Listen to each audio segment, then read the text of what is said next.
REBAR camp. We are here, and we are going to be looking at some objections today. So what kind of objections that people usually say to realtors. So if you're one of my realtor friends, please stick around and watch this video because we're going to go over some objections that some realtors can hear from some customers, either on the buying side or on the selling side, and all that good stuff. So we just started a few minutes ago. We're talking about some questions that we're going to highlight that people hear about a lot, and then we're going to see how we can get through that. So I'm going to flip you around for our speakers, and you can see them.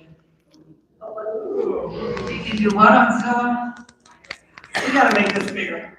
I'm here though, Kim. If we can find everything on Zillow, what do we need you to find it on Zillow? Okay. I'm finding on Objections.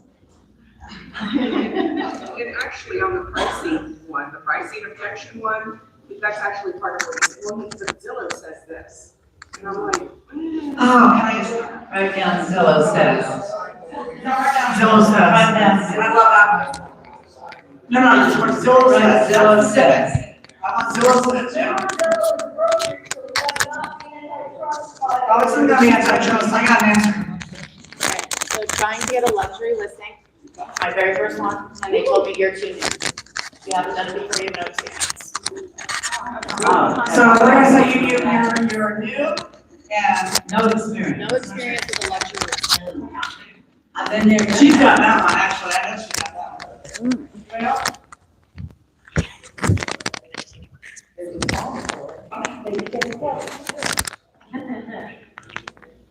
Well, okay, I'm going to that's a good question. So he asked, how did they know? What's this for you? Okay, how did they know you were brand new? He asked that question. I don't really know. How they knew? Yeah. Okay, so they already knew? I guess, yeah. Okay. He was just curious how that I came. mean, I didn't deny it. Well, no, so did they ask you the question? How did they ask you? Okay, so they inquired. Okay.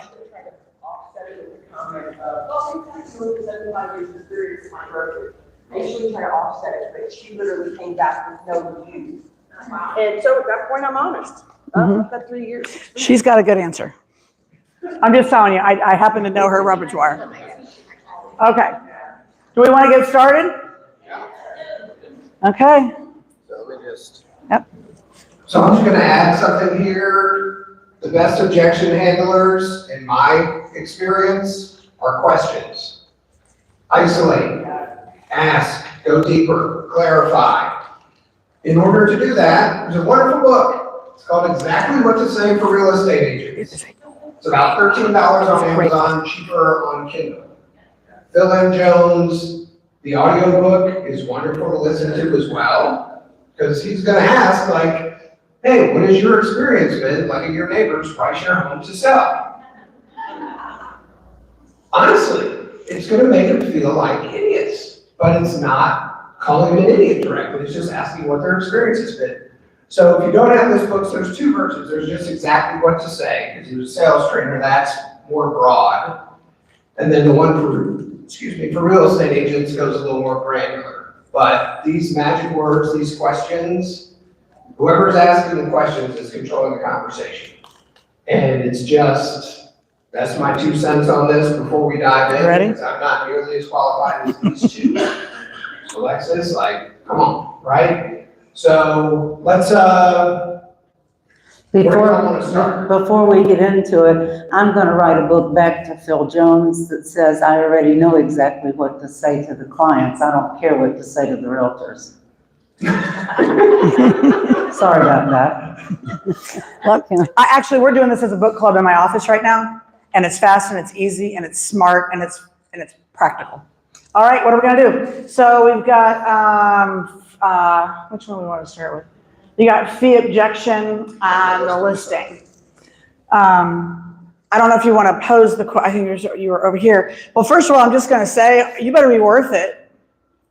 You better have a good value proposition. Like I put a sign in the yard and I'm going to put you in the MLS and I'm going to do an open house. I'm going to be like, woo. You know?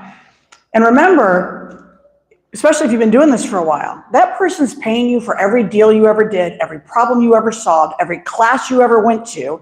And agents will sit there and go, well, you know, I spend this much on average. What are you doing? Why are you adding that up? That's just a small piece of what they're paying for. So I just want you to see yourself and your value proposition in a different way. But you want to pose the question? Like, I want to understand the question so we could, like, script it. For instance, last year I had a seller come for a listing that we did take, which was awesome, but one of the first things he said was, I don't want to pay a high fee. Okay. You want to do that? You want to do it with me or her? I'll do it with you. It's okay. Okay. I don't want to pay a high fee. Why is that? Well, because I want to walk away with as much money as possible. And if you can't? Well, I want to get as much as I can, and I think that that's directly related to how much I'm paying, one of you people. And how do you feel that way, Kim? I mean, what causes you to think that what you pay me has anything to do with what the public's going to pay for your house? Well, I don't know. I just look at the math, and I'm like, 400,000, and then minusing your fee, like that, and what's left, if I'm just paying that fee's less, that's more for me.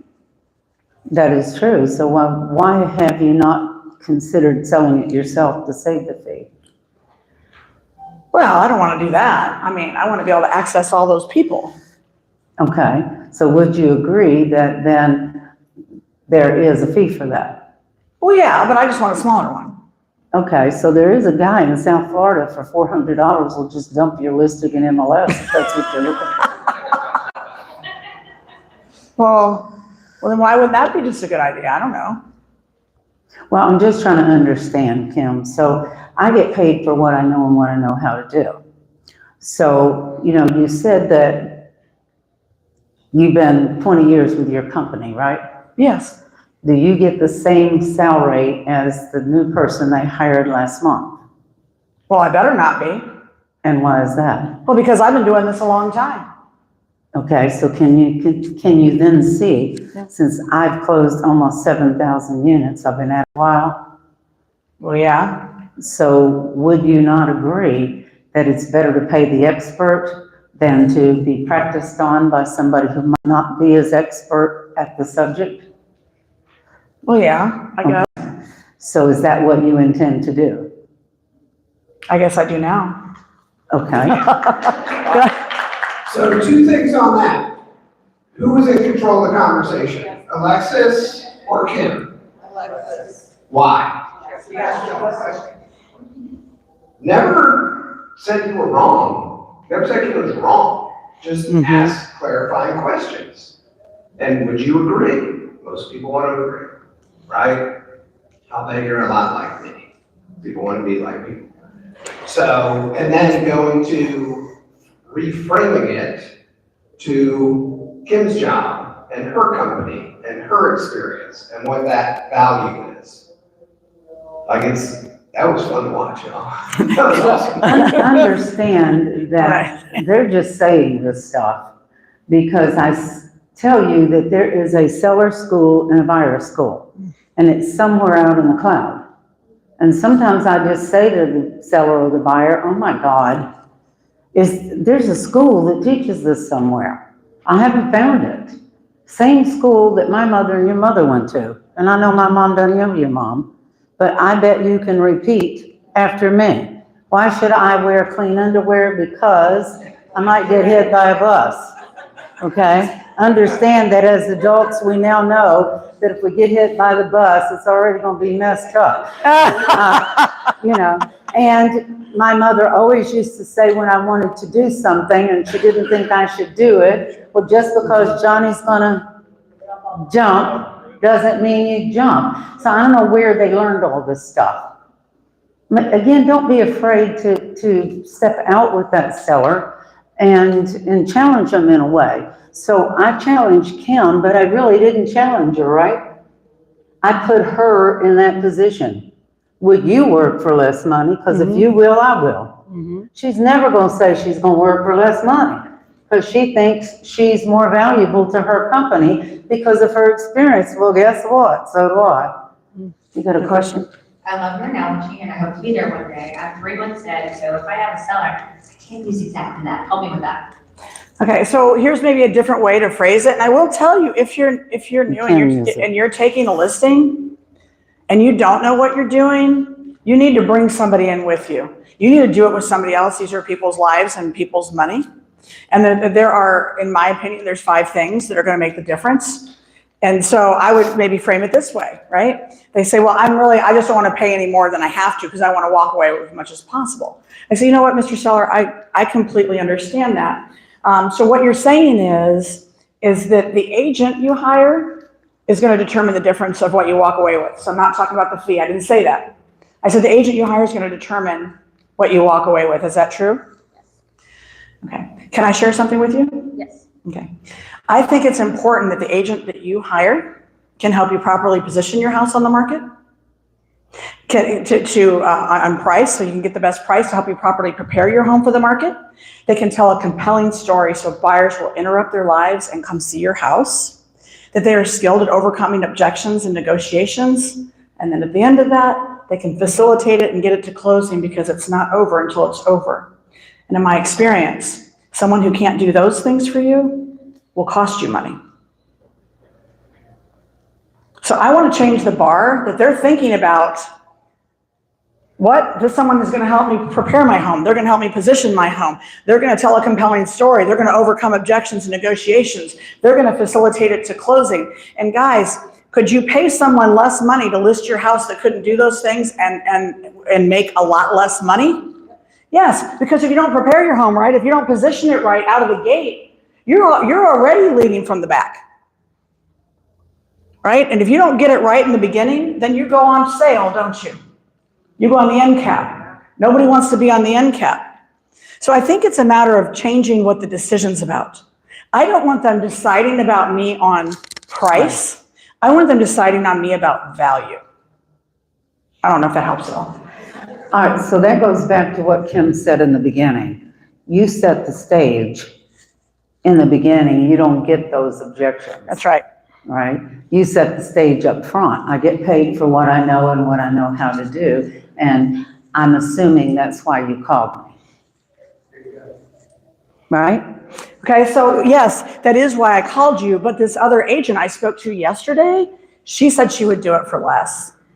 So I'm curious, Kim, if you had that opportunity, why would you still want to talk to me? Well, I wanted to hear what you had to say. Okay. Do you mind if I give you a little advice? Yes. You really need to take the advice from the person you hire. Because if I'm going to a specialist and my general practitioner gave me an answer to my issue, am I going to make a decision to go with the answer from the general practitioner, or am I going to go with the answer from the specialist? You see, to me, maybe you don't work this way, but it doesn't matter what the GP has to say. Mm-hmm. It only matters what your specialist has to say that you feel comfortable with and trust. All right. So I'm kind of in the position of your specialist. So I don't want to give you advice when you are thinking of hiring somebody else and they expect you to take their advice. Can you see how that works? Yes. Mm-hmm. It's just a matter of a conversation. Yeah, I mean, they don't feel uncomfortable. Does that happen every day of the week? Have people had an issue that they really needed a specialist because the GP couldn't handle it? That's why we have specialists. So I'm a certified residential specialist. Is that other agent one? I know Kim is. I don't know about you, but if you're not, you're going to be before the session's over. So are you or aren't you? Who's the CRS in here? Okay. 1, 2, Okay. 3. All right. We got here just in time. So Kim is past president of Florida RRC. I've had my CRS since '87, before God made me. And I am your education chair for the year, so you better join because I will hunt you down. But anyway, so don't be afraid to go back and forth with them a little bit, but in a kind way. Mm-hmm. I can understand where you're coming from, but, what do you care? Well, basically, I'm saying, what do you care what I'm about to say? No, they want me to price it, right? Tell them what to do to sell it so they can go to Uncle Louie, who just got his license last month, and list it with him. I mean, really. And I do things like that. Your specialist doesn't tell you what needs to be done so your GP can go do your surgery. It just Didn't doesn't we have work. somebody, was it that script battle we did recently? Somebody, was it Cindy Hayden? She goes, and she was being serious. She goes, I don't need to practice. That's right. I don't need to practice. You know, real estate is what I do. This is what I invest myself in. Now, if you're wanting to, you know, get with somebody who wants to practice, now that's different. But I don't need to practice. I was like, dang, girl, ooh, you know? I don't need But, that. okay, so what about, who said Zillow? Who said that? Okay, what, who, Hold on a minute. You have something you want to say? Oh, yeah. That? I'll walk down here. Oh. Okay. Who said that? Okay, what did you, give me the objection. So the objection is everything's set for her house to be priced at 430, and even that, the other house down the neighborhood's 404. Okay, but she's gonna do a carpet allowance, she's gonna do some things, so 430 top. Her husband's wanting it at 475. After talking to them, finally he's agreed to 450, which is still too much. And his reasoning is that Zillow said the house was worth 490. So you want to be the seller? So Mr. Seller, you said that on Zillow, they said that the house is worth 490. Yeah, they did. Can I ask you a question? Yes. Who's Zillow's customer? Well, I don't know, everybody out there looking. I am. Realtors, people like me are their customer. And unfortunately, you're the product they're selling. I know that feels weird, but let me just explain it to you. If they don't make it interesting, if they don't make it sexy, if they don't get eyeballs on there to look at it, they don't have stuff to sell us, which is impressions, views, people that want to see property. So it's not meant to position your home on the market. It's meant to attract people to the site. Now, if we want to talk about being competitive in the market, there's a way to do that.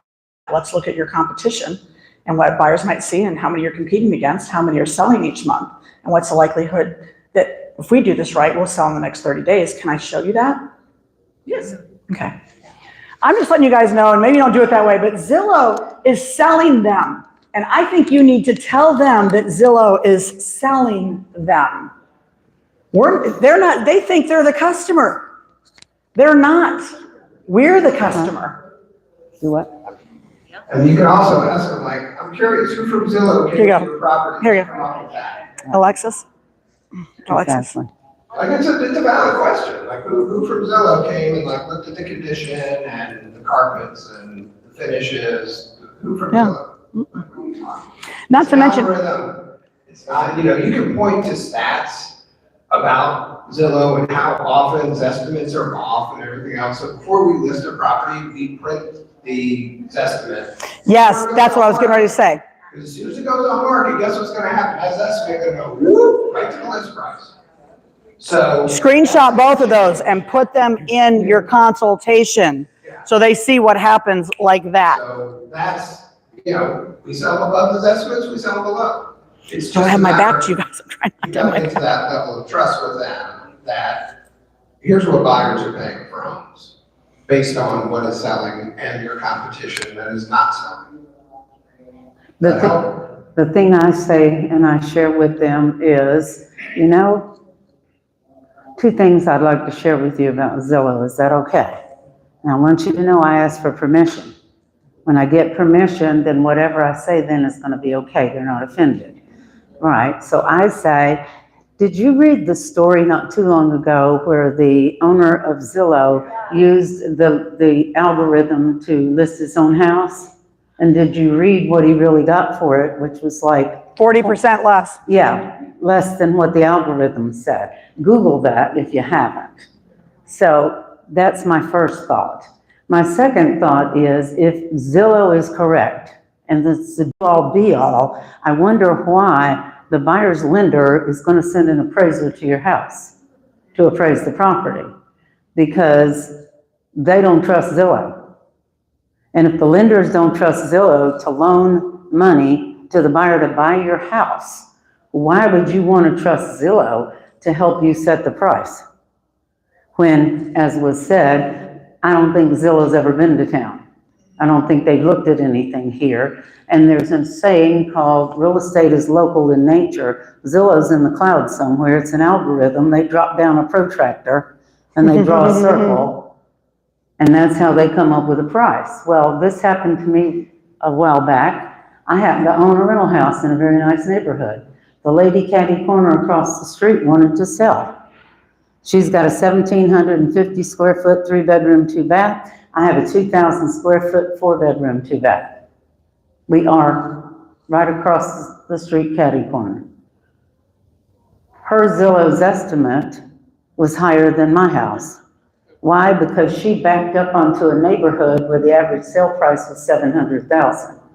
And I backed up to a house in the same neighborhood. So when she came to the office and she told me that, I said, hold on, let me see what my house is worth. I went online, I flipped up Zillow, $20,000 less. And I said to her, really? Do you really think that you're going to get $20,000 more than my 4-bedroom, 2-bath that has 300 more square feet? And she just sat there for a minute. And I said, so I mean, if you really believe that, we can do it and I can sit here with you. Or we can price this puppy to sell. What do you want to do? So again, talk to them in real language because all of that is very true. Why doesn't Zillow replace the appraiser? That is the best thing you can ask them. Why do you think that is? And then hush and let them answer. Because they don't have an answer, right? I mean, why is that? I don't know what we need appraisers for nowadays because we have Zillow. Alexis, I don't want to sign a buyer brokerage agreement. No, I'm asking you. You want to role play? Get Oh, okay, all right. They don't need to hear me. They just need to hear you. They don't need to hear me. You know what this means? She wants to be ugly with me. I love She's getting permission to be ugly. No, I'm not. I'm teeing you up. All right, tee me up. Go on. I don't really want to sign a buyer brokerage agreement. Why is that? Well, I don't know. I don't want to have to pay that. Matter of fact, maybe it's just easier if I just go straight to the listing agent. It could be. What do you think the benefit is? I think I'm going to save money, right? Maybe. So how do you think you're going to save the money? Do you think the agent's not going to have to work on both sides? Well, yeah, I'm just figuring if I don't have an agent, they just won't get paid on my side. You know, that's a very interesting concept, Kim. So what you're saying to me is if you were going to court, it would be cheaper if you used the prosecution. And maybe they would charge you less money and they can handle both sides of the lawsuit? Is that what you're saying? Yeah, not my most brilliant idea.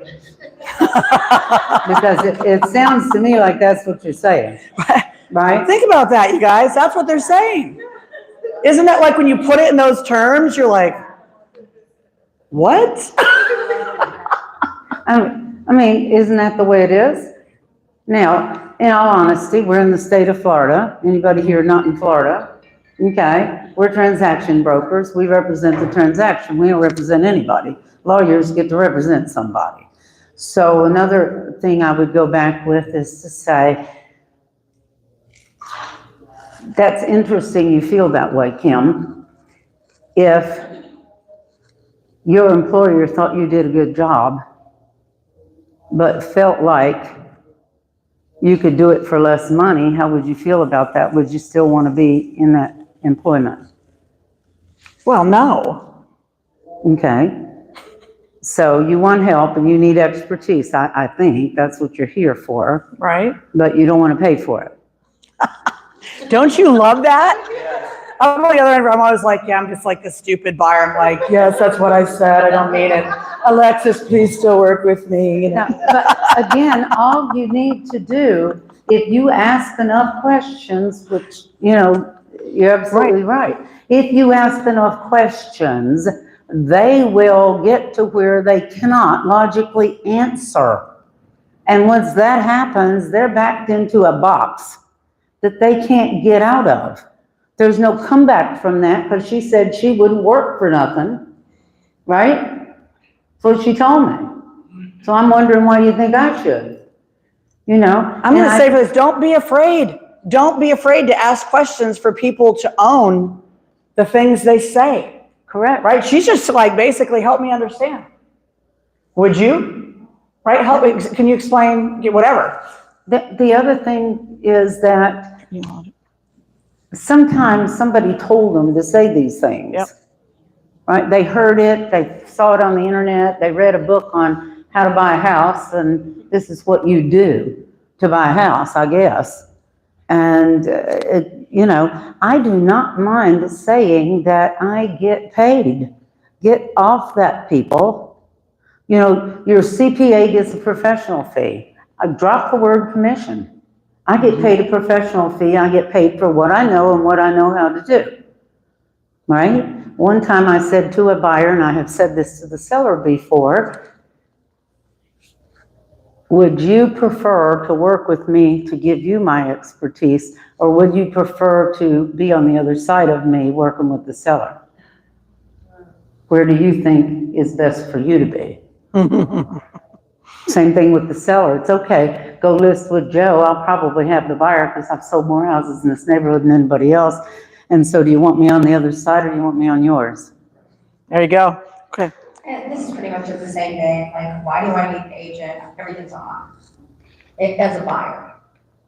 You don't. Oh, geez. You don't need a heart surgeon Yeah. either. When you need heart surgery, your GP can do it, I think. No, you don't need anybody. You don't need me. Go directly to whomever and see if you can buy the house.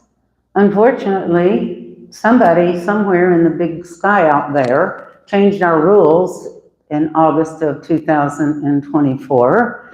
And now even the listing agent isn't going to want to show you the house because they would prefer you were represented by a buyer's agent. So I don't know how you're going to accomplish that, but you do have all the data. I agree with that. However, you don't live here. And so I know where it flooded last time it rained. I know where the issues are, but it's okay with me if you want to do it. It's okay to walk. I want you to learn that. That is a very good 4-letter word. It's okay to say no. It's great. Go for it. That's what I tell them.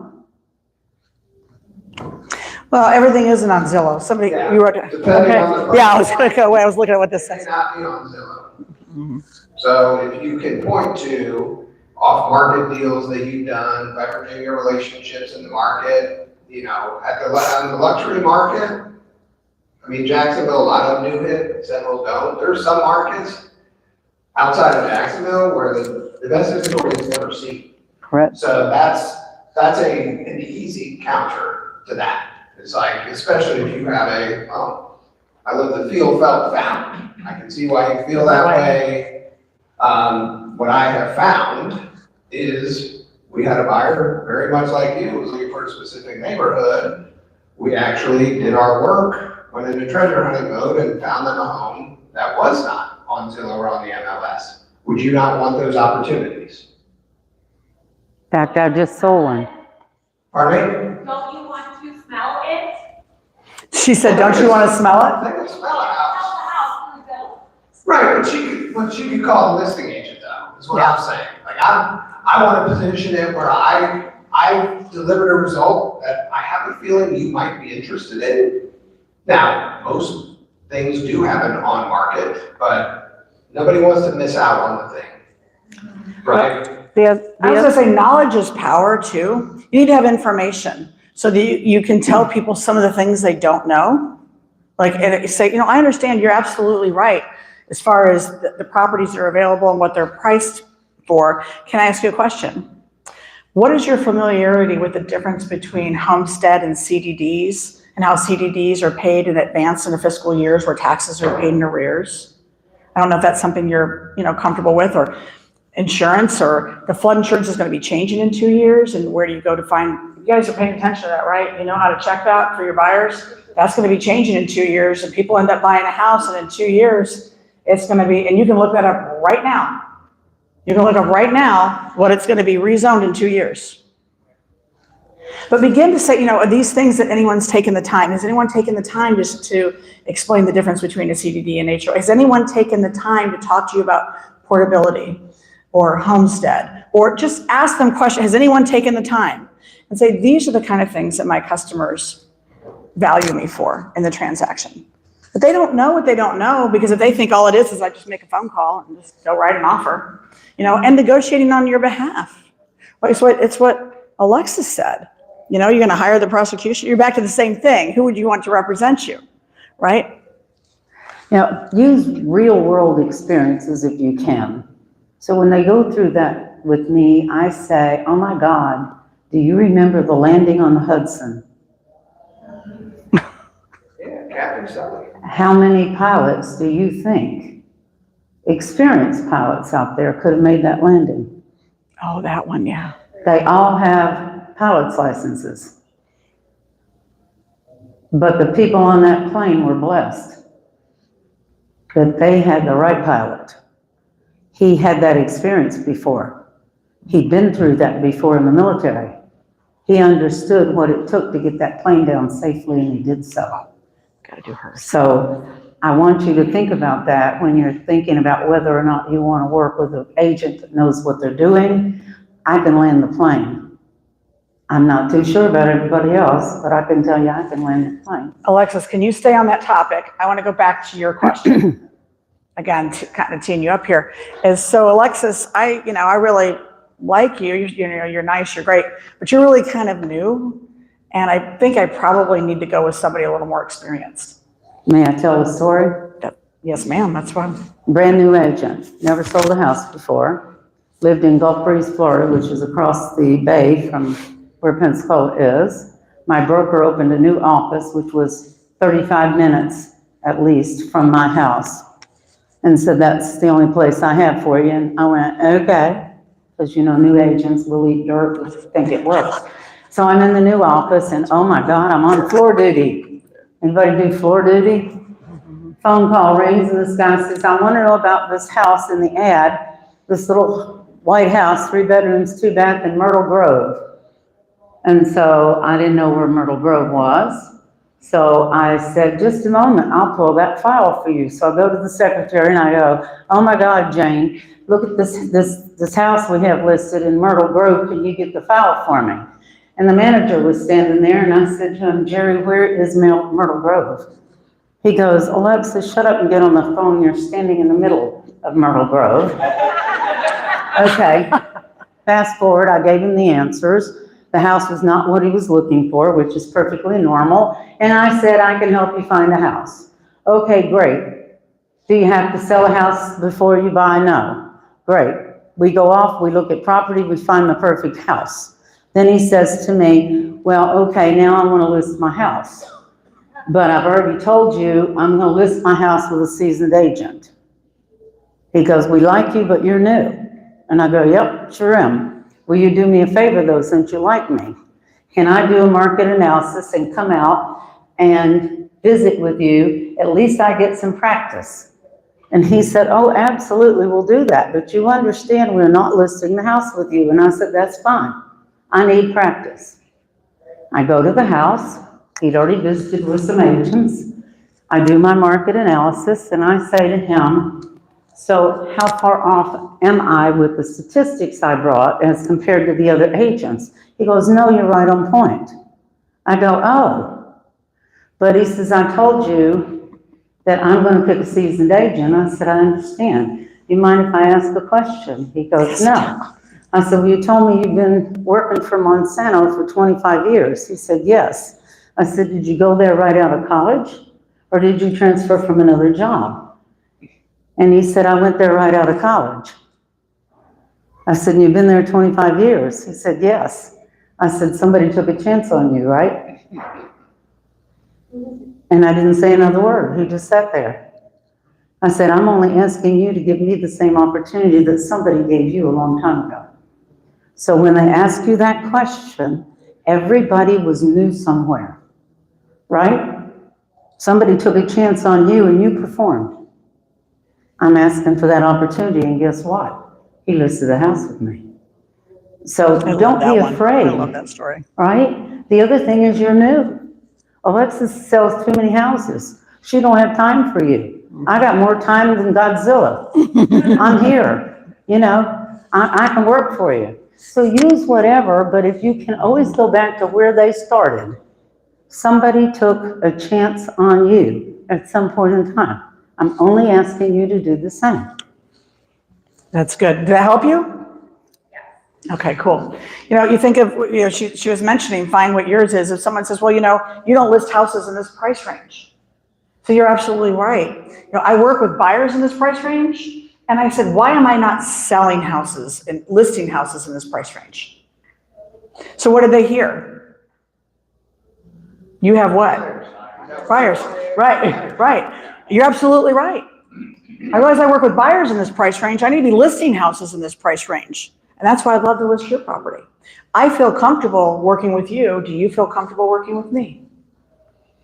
Kim, you're too busy. You've got a team. You've got all these people. Well, I said, you know what? First of all, I'm not too busy. I am going to be your point of contact. But I want you to know, because I have so many listings, I can cross-sell them. If someone doesn't like one, I can bring them over to yours. I have a pulse on the market. I know which agents have buyers and are out showing property. Kim, you don't list very many properties. You don't have a lot of listings. Oh no, my business model is I only take a few at a time. I am very systematic about the attention that I give to the sellers that I work with. Find what your wheelhouse is. It's like, oh, you're a spin master. No, play to your strength. Play into what you're good at. What they need to hear. Right? So one point on Alexis's I really like in that story, she didn't just go and say, hey, I'm new, give me a chance, right? She presented her market analysis, asked, am I on the same page with these others? To kind of establish authority a little bit. I don't know what this was. Okay, I can trust you, versus just give me a chance. If you just give me a chance for the sake of give me a chance, biggest asset most people have, probably not. But when you do it the way she did, in a very humble manner, to say, here's what I'm seeing, here's what the stats are, does this line up? Because if they were said, no, you're way off, they're not gonna give her a chance. So you still have to be good first before you can ask for that. Perfect house fallacy, that was yours? Well, yes. So first time home buyers, look, 23 houses we looked at. And then she says to me at the house before the one that we actually put a contract on, she said, nothing is perfect. Should we just wait another year? And I said, well, let me ask you a question. Do you have to live somewhere in the meantime? And she said, well, yes. I said, are you living with your parents? Can you hear her? Here. I said, are you living with your parents? She said, no. I said, are you paying rent somewhere? She said, well, yes. I said, how much rent are you paying every month? She told me $1,700 a month. I said, and what was the square footage on that? 660. Okay. So, and I just thought about that for a minute, and then I said, well, tell me why you started looking for a house to begin with. And so they, you know, and she and her boyfriend were going back and forth about this. At the end, the answer was, there are no guarantees. We don't know what the interest rate's gonna do. We don't know if there's gonna be inventory you can even afford next year, because we don't know what's gonna happen to the price of materials. So right now, you can afford a house. You can begin building equity. You can, you know, do all the things that you plan to do with this extra space that you've been talking about for the last 23 houses that we've looked at. Or you could pay somebody else your money and be in a worse off position than you are today. So. That's good. But So you finally got them now? we got Under them, contract. but I don't know how many people have that same objection. I think it seems like the weirdness of the interest rates and the fluke that was COVID and all of those things, people are still feeding off of that. They're waiting for that magic 3% to come back, you know, and it's not. I think one of the questions I would ask is you're talking about the perfect house. Can you tell me more about that? Yeah. Like, to define, like, what does that actually, you know, mean? Because, you know, I'm not sure I know. And you can framing thing a lot of times, right? Your first, you know, history has shown your first home isn't your forever home. Right. It's a starting point, right? Or what I'll do is I'll use myself as an example. I've custom built 2 homes. They had to be perfect. We designed them. Guess what I'm doing when we're having the little housewarming party? Yeah. Damn, I wish we would have done this. Next time I will do that. You have to almost give them permission that it's not going to be perfect. I have like a 70-80% rule. If it's got 70 or 80% of your must-haves, like that's home. and you can make the others, because if there was a perfect home, you ain't gonna be the only one competing for it. Everybody and their mother is gonna want that. So but I think you did a very good job of pointing out their pain points. You're in 660 square feet, paying 1,700 a month. You want more space. And another way you can ask is, what do you think homes are gonna look like a year from now? Like, is there some AI that's gonna make the perfect home for you that doesn't exist today? Yeah. Just kind of put them in the future with the present pain that they're feeling. Well, I mean, first of all, I say, when they say they're looking for the perfect home, I say, oh my God, there is nothing perfect in this whole world except the newborn baby that was just born. Right? And even unfortunately, like with my great-grandson, we found out that he's autistic. So we can't have everything perfect. So maybe what we need to do is use the word best instead of the word perfect. Because I'm sorry, there is something that's perfect. Somebody named an actress years ago, named Bo Derek as a perfect 10. So maybe that's perfect, okay? And maybe I need to go get some plastic surgery so I can be perfect. But let's use the word best, because I think we can agree that there is nothing perfect. Even a straight A score in school is not perfect because somebody got an A+. So we have to look at what's the best house for you. There's no perfect house out there. Just what's the best house? I think we have 2 minutes. Get off on that. We have 2 minutes, and this one right here. That wants to price somebody's house $100,000. Yeah, my neighbor said my house should be priced for more. I'm So I'm asking. gonna give you my thought on that, is just what has your experience been using neighbors to price this asset, right? So that's my 2 cents, but they'll do better, I'm sure. I'd want to know then if your neighbor thinks it's worth another $100,000 and the market says it's worth $450, let's go ahead and list it at $450. Let's take an exception to your neighbor for a week and tell them they can buy it for $450. $550. And no, they can buy it for $450 because they believe it's worth $550. So we're going to give them a week if they think it's worth more money. And give the neighbor an opportunity to buy it. What do you think about that? And then you'll get just what we got here. We got a giggle, right? Oh my God. If the neighbor thinks it's worth more money, I say, let's sell it to them, right? I mean, make another $100,000, but maybe instead of you making the other $100,000, let's offer it to them. Give him the $100,000, you take the $450 and leave. I mean, stop trying to answer those silly questions. You can't answer with emotion. You must answer emotional questions with pure logic. Do you think the neighbor would pay that for this house? Call him up right now and let's tell him. See if he'd pay it. They're not going to do that. Forget it. So you have to approach it that way. I mean, the neighbor wants it to be $100,000 more because they think that that's what their house is worth. And if you sell your house for $100,000 less, it's going to devalue their house. Ask them if they think that's what the neighbor is thinking, right? And I think you need to accumulate your own stories over time, your own stories, and you can own other people's stories. I think it was Patty Ketchum said to me, you can say it was somebody else's the first 3 times and then it's yours. You can own it after that, right? So it could be another agent in your office. We had a customer, blah, blah, blah. And so a story that I use is, I hear what you're saying. I do question where they're coming up with how they're positioning homes on the market when this is what I do full time. Can I share something with you? I asked permission. I said, I had some customers that had their house for sale and they had to reduce the price a few times. They finally got an offer at $350 and the market wasn't strong. And they said, Kim, I don't know if we can take this because our neighbors are really upset with us. These people had already bought another house, already closed on it. And I said, I can't tell you what to do. But what I can tell you is your mortgage, your neighbors aren't paying the mortgage on your new house. Your neighbors aren't paying the mortgage on this house. And they do not have to deal with the consequences of what you choose. But you do.